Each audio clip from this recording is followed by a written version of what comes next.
राधानगरी तालुक्यातील चक्रेश्वरवाडी इथल्या ऐतिहासिक चक्रेश्वर मंदिर परिसरामध्ये क आणि ब वर्ग तीर्थस्थळ विकास निधीमधून कोट्यवधी रुपयांची विकास कामं झाली आहेत। मात्र या कामांचा दर्जा आणि मूळ मंदिर गळतीकडे प्रशासनाचं दुर्लक्ष झालंय।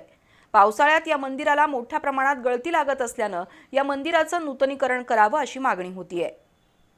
राधानगरी तालुक्यातील चक्रेश्वरवाडी इथल्या प्राचीन चक्रेश्वर मंदिराला समस्यांचा विळखा पडलाय। अश्मयुगीन संस्कृतीच्या पाऊलखुणा जपणाऱ्या या मंदिर परिसरात कोट्यवधी रुपयांच्या विकास कामानंतरही मूलभूत समस्या कायम असल्याची खंत भाविक आणि स्थानिकांकडून व्यक्त होतीये। क आणि ब वर्ग तीर्थस्थळ विकास निधीतून मंदिर परिसरात विविध विकास कामं झाली, मात्र या कामांच्या दर्जावर प्रश्नचिन्ह निर्माण झालं असून मूळ मंदिराच्या गळतीकडे प्रशासनाचं पूर्णपणे दुर्लक्ष झाल्याचा आरोप होतोय। विशेषतः पावसाळ्यात मंदिराच्या छताला मोठ्या प्रमाणात गळती लागत असून त्यामुळे या ऐतिहासिक वास्तूच्या सुरक्षिततेवर गंभीर प्रश्न निर्माण झालाय। जिल्हा परिषद सदस्य अरुण जाधव यांनी प्रशासनाच्या भूमिकेवर तीव्र नाराजी व्यक्त केली आहे। इतिहासाचा अमूल्य ठेवा धोक्यात आल्यानंतरच प्रशासन जागं होणार का असा संतप्त सवाल त्यांनी उपस्थित केला। दरम्यान प्रशासनाच्या दुर्लक्षाबाबत भाविकांमधूनही तीव्र नाराजी व्यक्त होतीये।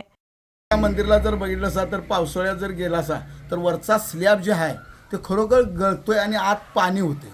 इकडे काय लक्ष नाही। ह्यो जे निधी खर्च केलाय बाबा त्या स्लॅबचं काय एस्टिमेट करावं ह्याचं काय नाही। त्या रस्त्याचं एस्टिमेट गावात ना आता त्या विजू चौऱ्याच्या घरापासून हनुमान संस्थेपर्यंत गटरी काय म्हणजे देवळाचं काय नाहीच।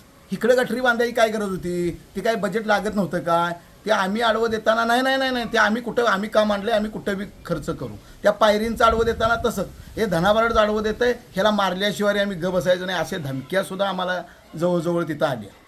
गळती रोखण्याबाबत प्रशासनानं तात्काळ उपाययोजना करावी, तसंच मंदिराचा जीर्णोद्धार, गळती दुरुस्ती आणि विकास कामांची चौकशी करण्याची मागणी भाविकांमधून होत आहे।